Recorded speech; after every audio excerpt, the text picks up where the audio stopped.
Mems Productions. We have something to say, so won't you listen up? Listen up. We have something to say, so won't you listen up? Every man, woman, boy, and girl. Won't you listen up? We're gonna touch the world. We have something to say, so won't you listen up? Listen up. We have something to say, so won't you listen up? I'm back. This is Lee Mims. You can find me on LeeMimsProductions.com, and all the other pieces of social media will be in the description. I don't really want to take time for all the websites. It's going to be in the description. I'm going to get to this top topic today. Today we talking about 365 days of happiness. And podcast number 3 starts with loving your neighbor. It starts and concludes. That's what we're going to talk about today. Alright, so any information that I give that I have referenced, I will give you where I got it from in case you want to study it, read for yourself, apply it, pass it on, what have you. So you're going to look at ChristianToday.com. You're going to look at also Bible scriptures, Leviticus 19, 9 through 18, and 1 John 4 and 20. No, this is not Bible study, but the principles that I have, I can't lie to you. As a kid, I stayed in church. The principles that I have came from the Bible. Most of the principles that we do have and we talk to one another, it comes from the Bible. You might not say it does, but it does. Our laws that govern this country come from the Bible. You can say it doesn't, but why would we separate church and state if they never was once one? Alright, let's go.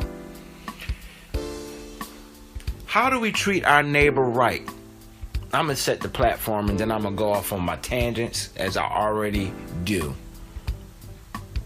Number 1, you want to help the less fortunate / the poor. You don't steal from them. You should not deal falsely. Number 3, don't oppress or rob your neighbor. Number 4, you shall not curse to death or pour the stumbling block before the blind. Number 5, you shall do no injustice in court. Number 6, you shall not go around slandering people. Number 7, don't hate your brother in your heart. And number 8, do not take vengeance or bear a grudge. Alright, so now let's break each one of them down. This is going to be very interesting. You got comments, go ahead and put them up. Good, bad, or indifferent. Help the less fortunate. Man, sometimes we sitting on a whole bunch of stuff. We sitting up here like a fat cat in a cheese factory. You got a whole bunch of coats, got a whole bunch of shoes, you got a whole bunch of food. We throwing this stuff out. Why not pass that to your neighbor? If you see your neighbor walking around without no coat, he or she relatively wear the same size, you know you got about 18 coats in that closet that you're not wearing. Especially if you're from the Northeast or up top somewhere. You know it's cold.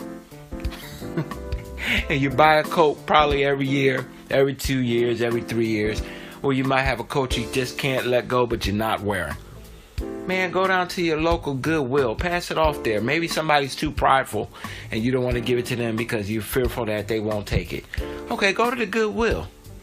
There's so many places out here. Look in your local, I was going to say Yellow Pages, but nobody does that. I'm dating myself. Check it out on the internet where to donate stuff. I do it frequently. My wife does it. I'm teaching my kids that. Hey, you got 88 games right here? You're only playing about 12 of them. What you going to do with the other 88? Give them to a friend. Maybe you got a friend that has more siblings than you. Maybe their parents is working hard and they can't afford the Xbox 360, but you got the Xbox One and you got PS4.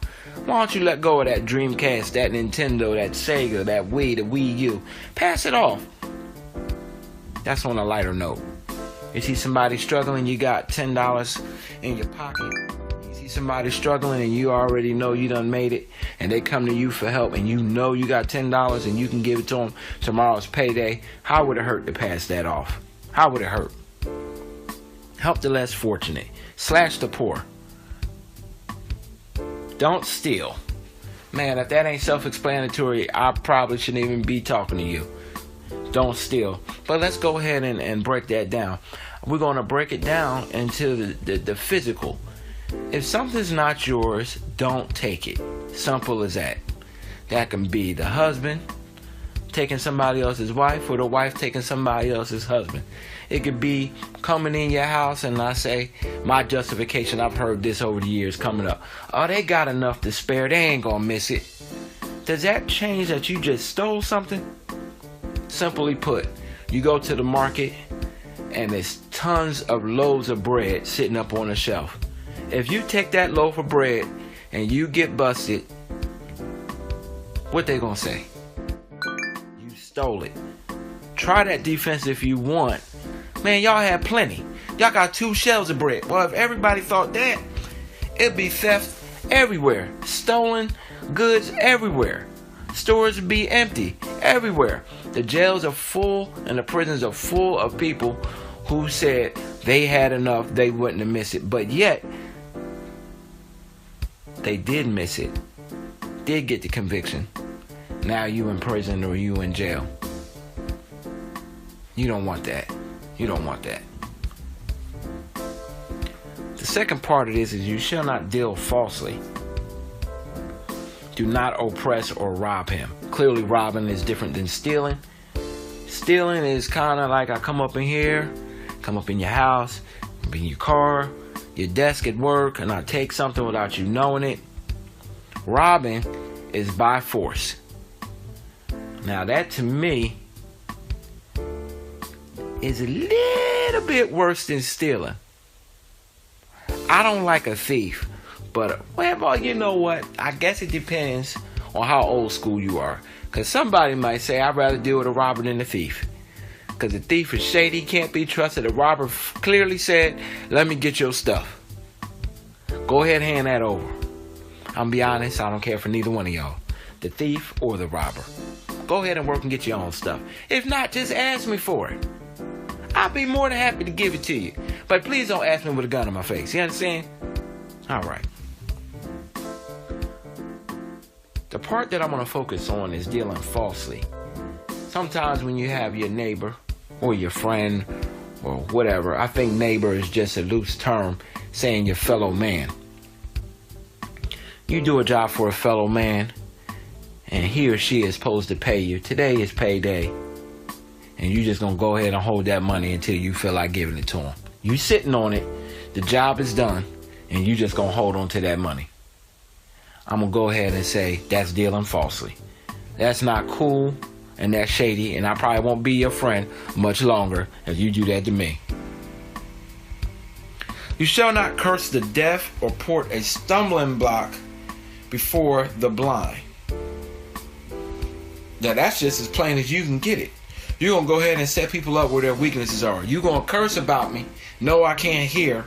And you're going to put something in front of me for me to trip. I'm going to go ahead and call that shade right there. You casting shade. You casting hateration. You setting me up. You're going to put where my weaknesses are, enmity and problems and negativity. That's not cool. Number 5, we see this problem going across the land. You shall not have injustice in the courts. You shall not be partial to the poor, defer to the great, but in righteousness you shall judge your neighbor. The courts and the judicial system was supposed to be established to gain the balance between the poor and the rich, basically the have and the have-nots. But we still see today, we still struggle with that. I fall into the poor. I don't have no high-powered lawyer on my cell phone. If I get locked up, I'm in there waiting for the public defender. But I expect when I get to court, it should be a fair trial. More than likely, it probably won't, because if I don't have any money, I'm going to have to deal with whatever comes out. But sometimes these courts favor in the positive of the haves versus the have-nots. And that's just how it goes. This is where we are. But the word distinctly speaks against that. Number 6. You should not go around as a slanderer. Why are you talking about people? I'm not even thinking about you. And you sit up here talking about me. I'm up here trying to work as many jobs, as many hours as I can to feed my family. And when I come home, I want to enjoy my family. Why are you talking about me? Oh, he think he this. Look at him. He got a whole bunch of money. No, I got a whole bunch of hours put out there. I don't have no whole bunch of money. Because believe me, if I had a whole bunch of money, I'd probably be living in a gated community.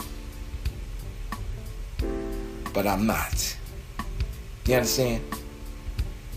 I would be living somewhere where I got a pool on the roof, pool in the basement, pool in the front yard, pool in the backyard. I have my car brought to me. You know what I'm saying? I'll be like the Jetsons. I would have something built. You remember when they had the robots washing up the Jetsons before they got out to work? I wouldn't do nothing for myself if I was a have. But I'm a have-not. So I'm a hard worker. And I go to work a lot. I try to provide for my family. Maybe I got a new shiny watch. Or maybe my old watch broke. You ever think about that? Oh, he flossing. No, maybe I'm tired of buying 10 cheap watches, so I buy the one good watch. My dad always says if you do it right the first time, you have to do it again. A lot of times in life, you have to work your way up to that level. Okay, maybe I bought a lot of cheesy watches. Man, I'm tired of it. I got a brand new one on my arm. Why are you judging me? Oh, he flossing. No, I got tired of the cheesy watches, so I went and got me a watch that's got a good warranty on it. Go ahead and get all my parts fixed when I need it. It's durable, and it's going to last me now, so I can stop spending $10, $10, $10, $10, $10. If you buy 16 watches at $10, that's $160. Why not buy that one good watch for a $160? Maybe I feel like I worked my whole life and I'm tired and I'm exhausted and I deserve something great. If I'm going to be watching the clock while I'm at work, at least I want to be looking at a good watch and say it's worth being here. Now that's just a microcosm. That's just a piece. That's just a little small metaphor to project how people can look at you and see something totally different than what you got going on. Don't slander people. If a husband and wife is going through it and they come to you and say, hey, this is what we got going on. I believe you can help me make it. Don't take that information and go ahead and talk about Memses. The Memses ain't making it. They failing. Child, she is a slut and he is a no good lazy man and he's a horrible father. What? Slander. That means defamation of character. You can be sued for that. But worse than that, you know how you looking in the powers that be eyes, how you looking in the neighborhood, how you looking in your local churches, how you looking at your job. Once people find out you were slanderer, they will not tell you anything. You will not be trusted anymore, and people will start staying away from you. Now you want to be salty and acting like, oh, woe is me. Nobody want to be my friend. Well, we were your friend. You slandered me. I told you something personal, and you gonna go ahead and blab it because you ain't got nothing to talk. Talk about yourself. I talk about myself all the time. It's not an ego thing, but it's the safest bet. If I want to make a metaphor about how things go wrong, well, I'm doggone near 40 years old. There's a lot that has gone wrong from 0 to 40 that I can talk about on my own. You want to talk about somebody, talk about yourself. Otherwise, it's called slander when you're talking about others.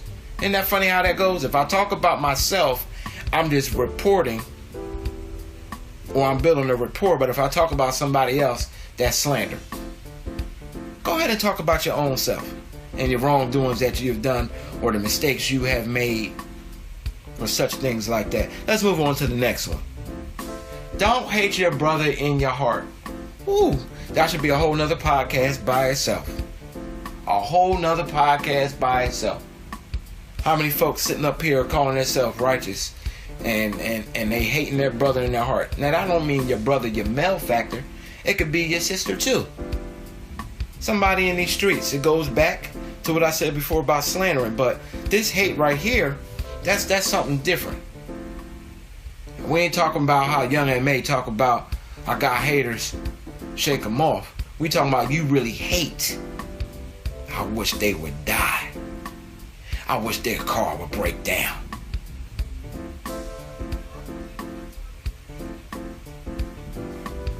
I hope bad comes to them. That ain't nothing but hate. Ain't nothing good coming to you. No wonder why you're sitting up there negative and by yourself. You can be in a room full of people and still be alone because you're sitting up on there rotting off that hate. Hate will eat you up. I try to find out if I have a grudge with somebody. I try to figure out how to let it go. I'm not perfect. I don't hate nobody. I don't hate nobody. However, I might not forgot what you did to me because it was so painful and I trusted you. And that does borderline a grudge and awareness. You know what I'm saying? There's a difference between holding a grudge and being aware that somebody can hurt you. Let's go to the next one. Oh, perfect. Number 8, the final one. Shall not take vengeance or bear a grudge. I just said that. Vengeance is mine, saith the good Lord. We already know that. Besides the fact you take vengeance into your own hands, you are called a vigilante and you will be locked up. You will be charged. A complaint can be brought against you. So you know what? For instance, I don't know who did it. My wife calls me the other day while I'm at work. She gonna ask me, did I move the propane tank? I'm thinking to myself, why would I disconnect the propane tank off of the grill in this cold winter? I would leave the propane tank on there, cover it up with a grill cover, and boom, that's it. I think she asked me a rhetorical question because she already knew that. She says, somebody stole our propane tank. Now, number one, I wouldn't know who stole it. I live in a community of townhouses. It could be any one of these folk, or it could be nobody. Somebody could have been walking and saw it from the roadway, hopped the fence, came into the townhouse community, unscrewed it, and kept it pushing. Am I holding a grudge for that person? No, because I don't even know who it is. Perhaps you needed the propane tank more than I did, obviously, if you had to come steal it. It was a big propane tank, just bought. Probably about, I'm not going to make up no number, but it was pretty expensive. It wasn't no little bit amount, and we bought a huge tank. That's fine. Maybe you needed it more than me. Don't put a spin on it. Maybe you feeding somebody off of that. Maybe you got a kid that you had to feed off of that, and you said, well, I'm going to just steal this. Hey, what can I do? I'm not going to walk around with a grudge in my heart and looking at everybody crooked. I'm taking time off of my own life. Vengeance is not mine. So why am I going to sit here and stress about it? Simply put, the good word lets you know to love your neighbor as yourself is the practice. And justice towards your fellow man. Those are the practices that are at hand. Love your neighbor as yourself and show justice towards your fellow man. I'm Lee Mims. Check me out on LeeMimsProductions.com for all the instrumentals, lease, buy, purchase, or if you just want to buy some music to listen to by yours truly. Have a good day. I treat you right. I treat you right.